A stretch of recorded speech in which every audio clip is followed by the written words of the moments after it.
Baik Bapak Ibu, Assalamualaikum warahmatullahi wabarakatuh. Kembali lagi di channel saya. Nah Bapak Ibu, kali ini saya akan memberikan informasi terkait dengan beberapa publikasi yang tidak dibahas di dalam kebijakan Mendikti ya, ataupun uh, Mendikbud yang sebelum-sebelumnya. Tetapi sebenarnya ini itu juga tidak memiliki nilai di dalam jabatan akademik dosen. Ya jelas ya, karena memang tidak dibahas di dalam kebijakan tersebut. Tetapi hal ini itu seringkali terjadi di dalam dunia akademisi gitu. Karena ini merupakan bagian dari aktivitas kegiatan Tridharma kita. Nah, tetapi sebelum saya membahas ini lebih dalam, lebih jauh, saya mau informasikan kepada teman-teman dosen, bagi Bapak Ibu dosen yang ingin mengikuti webinar saya terkait dengan penulisan artikel ilmiah menggunakan artificial intelligence, tentu dengan metode yang lebih cepat selesai tetapi tidak menyalahi aturan ya. Kemungkinan besar kalau saya punya waktu juga di dalam webinar tersebut saya akan mengulas lebih dalam terkait dengan publikasi-publikasi secara gratis itu seperti apa. Namun ada juga informasi yang lain, jikalau Bapak Ibu ingin mendownload prompting-prompting yang bisa digunakan untuk menulis artikel ilmiah yang dipublikasikan di jurnal-jurnal Scopus, kemudian jurnal Sinta 1 sampai Sinta 6 ataupun yang lain, Bapak Ibu bisa mengklik link yang saya sediakan ya, link downloadnya itu sudah saya sediakan di deskripsi dari video ini ataupun pada link di bio Instagram saya.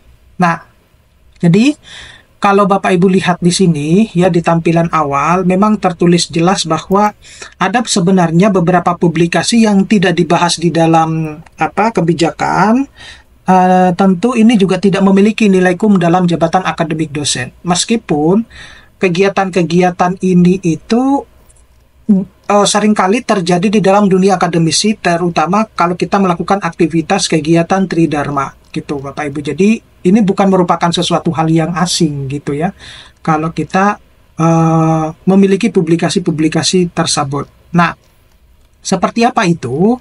Jadi yang pertama dulu, sebelum saya bahas lebih dalam, saya memberikan informasi terkait jenis-jenis publikasi dulu ya.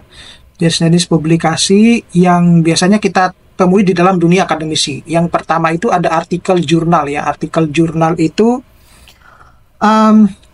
dia bisa berupa original riset ya, original riset artikel ya, ataupun riset artikel itu merupakan laporan penelitian asli ya. Kemudian ada review artikel atau paper review ya. Ini paper review itu dia artikel yang merangkum penelitian yang ada tentang topik tertentu gitu. Nah, di dalam artikel review ataupun paper review itu juga dibagi di beberapa review gitu ya.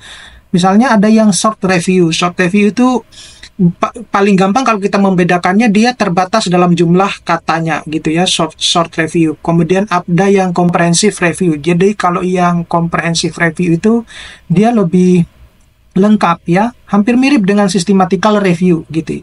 Kemudian yang sering kali banyak kita juga temui itu adalah critical review. Nah, berkaitan dengan ini itu tidak dibahas di dalam jabatan akademik dosen. Artinya kalau kita misalnya memiliki paper review itu akan dinilai berapa, itu tidak dibahas. Bahkan di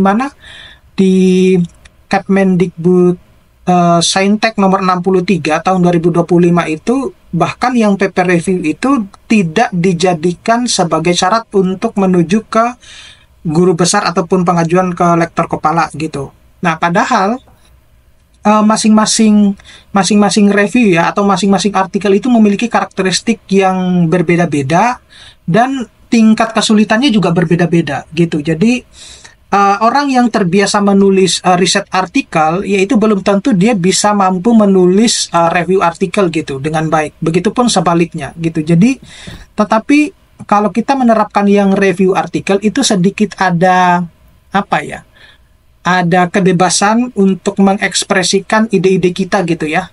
Dalam hal misalnya kita memiliki keterbatasan di dalam laboratorium ataupun riset gitu. Nah, maka kita bisa tuh belajar untuk menulis yang namanya paper review gitu. Nah, kemudian yang lainnya itu adalah meta-analisis. Jadi meta-analisis itu analisis yang menggabungkan hasil dari berbagai studi sebelumnya. Nah, ini juga tidak dibahas ya di dalam kenaikan jabatan akademik dosen. Artinya, kalau kita memiliki publikasi meta-analisis itu, nilai kumnya itu juga tidak dibahas gitu. Kemudian ada riset report ya, riset report ini juga tidak tidak ada, juga tidak dibahas di dalam kebijakan. Nah, oleh karena itu dia juga tidak memiliki tidak memiliki nilai kum gitu. Jadi laporan yang memaparkan hasil penelitian yang dilakukan oleh individu ataupun kelompok ya, ataupun lembaga penelitian, dan biasanya ini diterbitkan oleh institusi akademik atau lembaga peneliti tersebut. Nah, itu jadi jenisnya itu bisa institutional report ataupun government report ya. Kalau institutional report itu adalah laporan yang diterbitkan oleh lembaga akademik atau riset gitu ya, misalnya BRIN gitu, ataupun kita itu adalah di kampus-kampus gitu, dari penelitian-penelitian kita, tetapi tidak ditulis dalam bentuk publikasi artikel gitu, tidak seperti itu. Kemudian ada juga yang government report, itu laporan yang dikeluarkan oleh pemerintah atau badan-badan seperti misalnya kesehatan publik. Itu biasanya kita temui di ini. Yang biasa banyak kita temui itu seperti organisasi WHO kayak gitu, itu mereka punya itu yang riset report itu.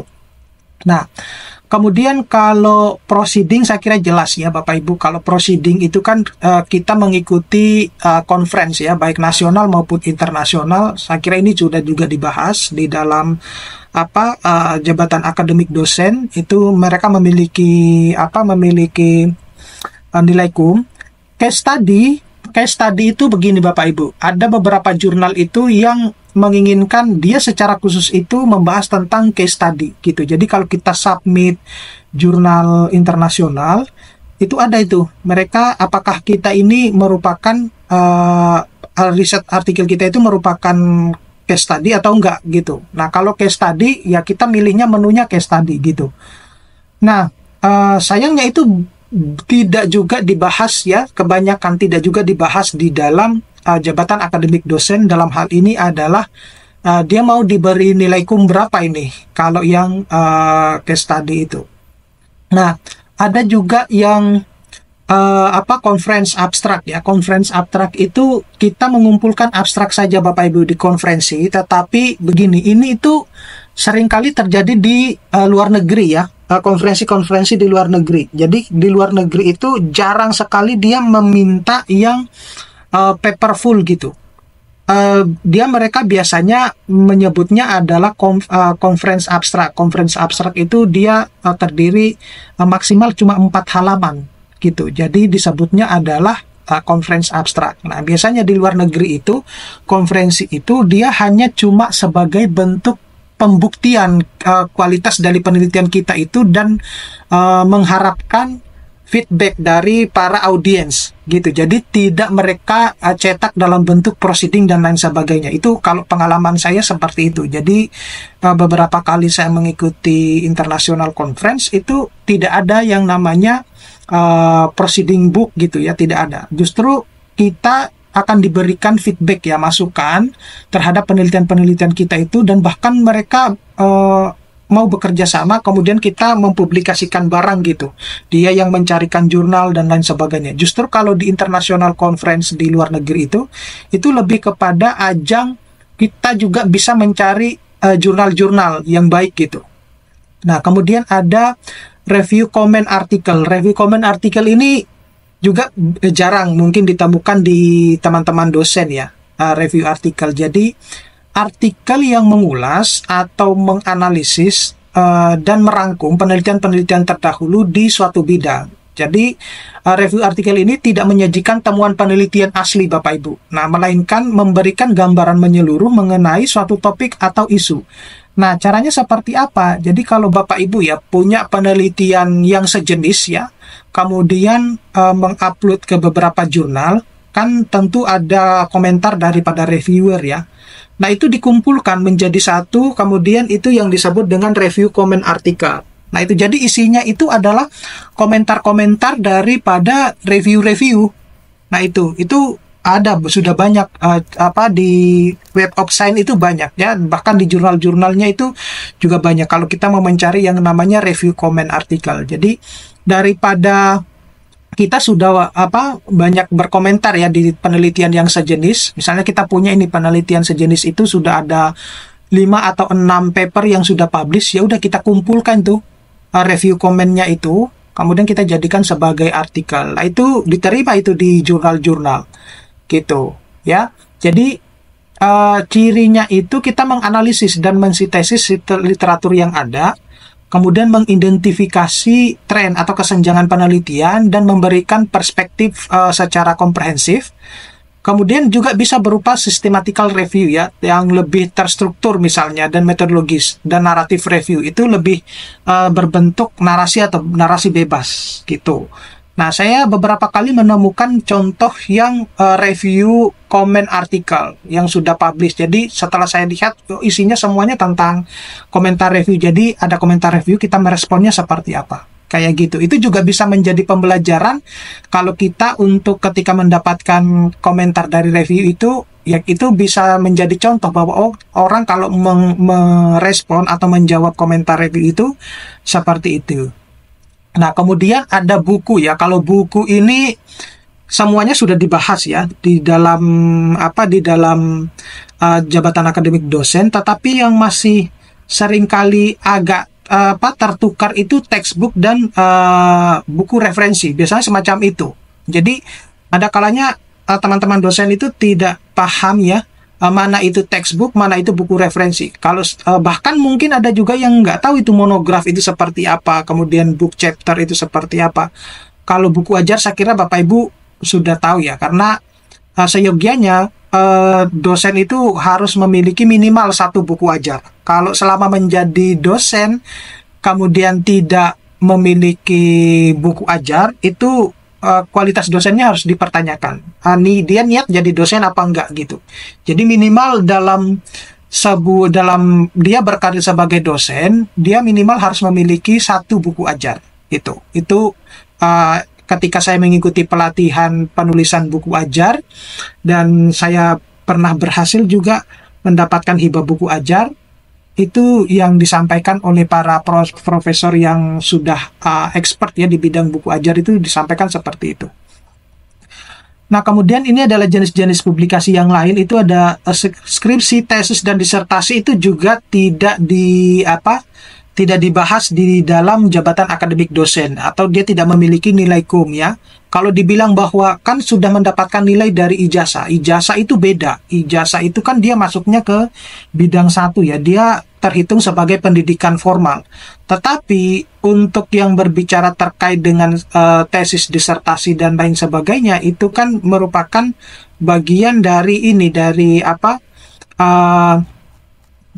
syarat untuk kita mendapatkan gelar akademik ya. Nah, oleh karena itu kita biasanya harus menulis dalam hal ini adalah skripsi, tesis, ataupun disertasi. Nah, itu yang ini.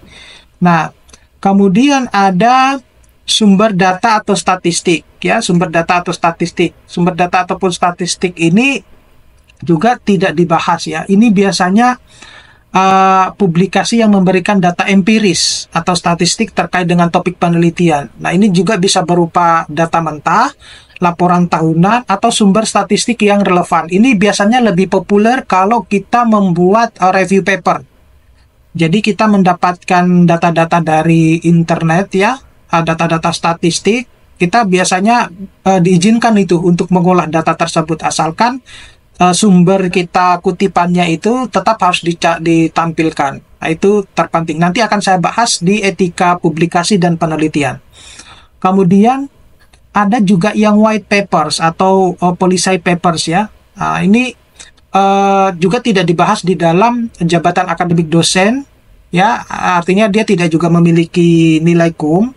Bahwa kalau yang white papers itu laporan yang dibuat untuk memberikan analisis dan rekomendasi tentang masalah atau kebijakan tertentu. Ini lebih populer itu di bidang ini, bidang hukum. Yang saya pernah baca itu seperti itu. Jadi ini sering diterbitkan di lembaga-lembaga pemerintah ataupun organisasi-organisasi internasional semacam itu. Yang lagi booming itu beberapa tahun terakhir itu ini terkait dengan kebijakan yang dikeluarkan tentang net zero, ya. Itu yang lagi booming dan kemudian berimplikasi kepada penggunaan ini ya, pemanfaatan solar cell, kemudian mobil-mobil listrik, motor-motor listrik, itu yang dibahas seperti itu. Jadi kita bisa mendapatkan informasinya dari sana.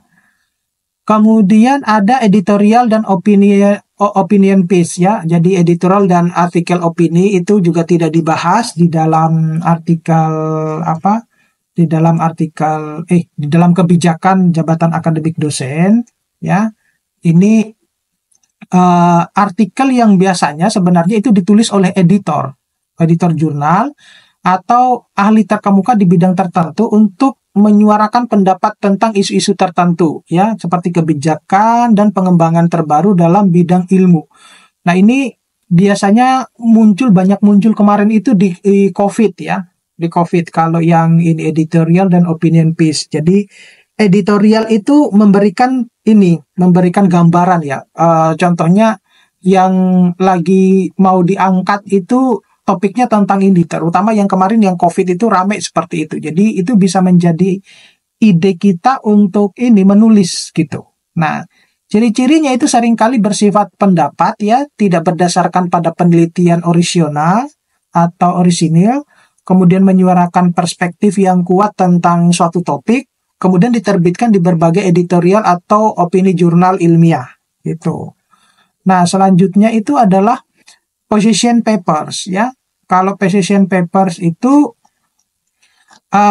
dia juga tidak dibahas di dalam artikel pengajuan jabatan akademik dosen gitu. Nah, ini biasanya berupa laporan yang merinci pada posisi atau pandangan dari suatu organisasi atau kelompok terhadap isu atau kebijakan tertentu.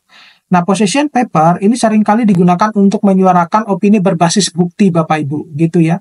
Jadi mungkin yang seringkali menulis di surat kabar semacam itu saya tidak tahu apakah berapa nilai hukumnya sebenarnya yang itu. Kemudian ada technical report. Technical report itu juga laporan yang menjelaskan hasil penelitian atau eksperimen teknis yang dilakukan. Itu biasanya dilakukan atau seringkali dilakukan oleh lembaga riset atau perusahaan untuk tujuan praktis atau pengembangan. Nah, itu biasanya industri ataupun lembaga penelitian kayak di Indonesia BRIN gitu ya. Nah, kalau di luar negeri itu kolaborasi sama orang-orang industri itu sangat terbuka sekali gitu ya untuk menulis gitu. Nah, berbeda sekali di Indonesia, jarang sekali ya, mungkin ya kita tidak pernah menemukan orang industri itu yang berkecimpung di dunia industri itu mau berkolaborasi menulis dengan dosen-dosen gitu ya. Artinya mereka punya tulisan, punya penelitian, kita bantu gitu ya untuk melakukan penulisan dan dipublikasikan. Itu jarang sekali di situ. Kemudian ada juga yang disebut dengan policy papers ya, atau makalah kebijakan. Ini biasanya dokumen yang merinci rekomendasi kebijakan berdasarkan dari hasil penelitian atau analisis. Nah, ciri-cirinya itu dia bisa mengusulkan perubahan kebijakan atau tindakan berdasarkan bukti yang ditemukan gitu, atau digunakan untuk memberi panduan kepada pembuat kebijakan atau organisasi. Itu yang disebut dengan policy papers. Ini lebih tren di dunia hukum kalau yang ini. Nah, kemudian yang juga tidak dibahas di dalam penulisan pengajuan jabatan akademik dosen dan tidak ada sama sekali juga nilai hukumnya, karena ini mungkin jarang ditemukan di Indonesia ya. Padahal ini seringkali terjadi di dalam dunia akademisi, itu disebut dengan equal contribution authors. Ya, jadi equal contribution author itu merujuk pada situasi di mana beberapa penulis itu memiliki kontribusi yang sama besar dalam penelitian maupun dalam penulisan artikel. Nah, ini nanti akan saya bahas pentingnya kita memahami yang namanya etika publikasi maupun etika penelitian. gitu. Nah, kalau di luar negeri itu kita mau mengikuti hibah penelitian ya ataupun doctoral student, kalau dia mau melakukan penelitian dia harus lulus dulu yang namanya etika publikasi. Nah, etika publikasi maupun etika penelitian salah satunya itu yang dibahas itu adalah equal contribution authors. Jadi kita harus tahu bahwa equal contribution author itu seperti apa. Nah, di dalam artikel ilmiah posisi penulis itu biasanya ditentukan berdasarkan kontribusi mereka pada penelitian tersebut. Jadi penting Bapak Ibu, kalau misalnya menulis itu tahu bahwa siapa yang layak untuk menduduki posisi pertama, kedua, sampai yang berkontribusi sebagai corresponding author. Atau bahkan penulis pertama maupun penulis kedua atau penulis pertama dan penulis ketiga itu memiliki kontribusi yang sama. Itu yang disebut dengan equal contribution. Nah, kemudian dalam kasus equal contribution ada 2 atau lebih penulis yang mungkin ditempatkan di posisi pertama ataupun kedua dengan menyertakan catatan atau klarifikasi yang menyatakan bahwa kontribusi mereka adalah setara. Nanti akan saya berikan contohnya seperti apa sih contoh dari equal contribution authors itu. Ya, ini tidak dibahas ya di dalam jabatan akademik dosen karena selama ini yang dibahas itu kan kalau posisi pertama, penulis pertama dia akan mendapatkan 60% kayak gitu ya. Kalau sama dengan yang corresponding itu dibagi gitu. Nah, itu 50-50 misalnya seperti itu. Nah, kemudian itu bagaimana equal contribution itu dinyatakan? Nah, penulis yang memberikan kontribusi setara biasanya disebutkan dengan catatan khusus di bagian footnote atau acknowledgement artikel. Nah, misalnya catatan tersebut bisa berbunyi penulis pertama dan kedua atau yang lainnya memiliki kontribusi setara dalam peneliti ini, gitu. Itu ya. Kemudian hal ini diatur oleh jurnal ataupun penerbit yang memiliki kebijakan untuk memberikan kredit kepada penulis berdasarkan kontribusi ilmiah mereka. Jadi, karena kita sudah menulisnya di entah itu di bagian footnote ataupun di acknowledgement-nya, maka itu tinggal editor itu yang mengaturnya, semacam itu. Nah, berikutnya itu adalah keuntungan dan alasan equal contribution. Jadi kalau keuntungannya itu ada penghargaan yang setara, ya, di mana equal contribution itu memberikan penghargaan yang adil bagi penulis yang berkontribusi sama, terutama dalam kolaborasi penelitian besar ataupun multidisipliner. Kemudian ada peningkatan kerja tim. Nah, dalam penelitian yang melibatkan berbagai disiplin ilmu atau keterampilan, setiap penulis mungkin memiliki keterampilan atau keahlian yang berbeda. Dan equal contribution memastikan bahwa kontribusi mereka dihargai dengan cara yang setara. Nah, inilah yang pentingnya bahwa kita itu masih selalu dipeta-petakan ya bahwa menulis itu harus sesuai dengan keilmuan kita gitu ya. Jarang sekali yang bisa berkontribusi atau berkolaborasi dengan peneliti yang lain. Di sini itu yang bikin saya sempat kaget ya, teknik elektro dia berkolaborasi penelitian sama orang kecantikan dari jurusan kecantikan gitu. Nah, ternyata mereka mau menciptakan kayak lotion tapi yang ukuran nano gitu. Seperti itu yang buat saya agak juga kaget, seperti itu. Kalau di Indonesia belum ada itu yang kayak gitu.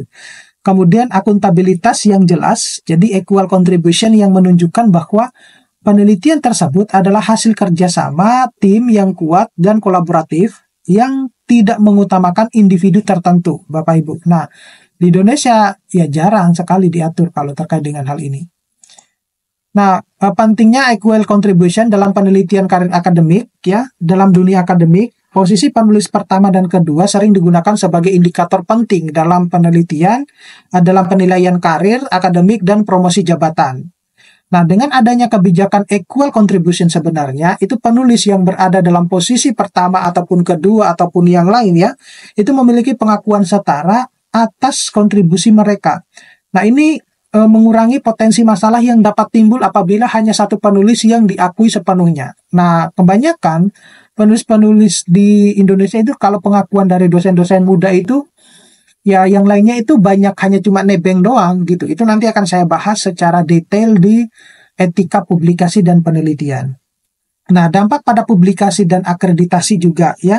Jadi equal contribution itu memberikan penulis yang lebih terlibat dalam penelitian kesempatan untuk mendapatkan pengakuan yang sama. Nah, ini menjadi sangat penting dalam penilaian citra ilmiah atau cita ilmiah seperti ketika seseorang mengajukan hibah atau melamar posisi akademik tertentu.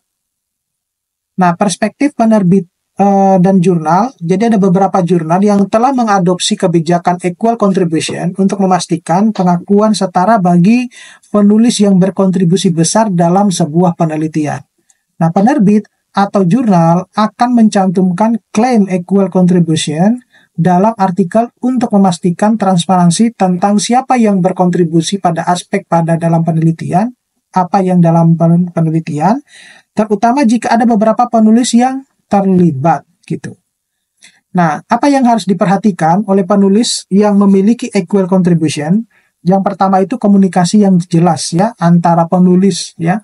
Jadi semua penulis harus sepakat dan mendiskusikan dengan jelas bagaimana kontribusi mereka dan akan diakui dalam artikel tersebut gitu. Jadi jangan cuma nebeng nama tanpa ada kontribusi sama sekali. Itu seringkali banyak saya temui, bahkan lebih banyak curhatan teman-teman dosen junior gitu.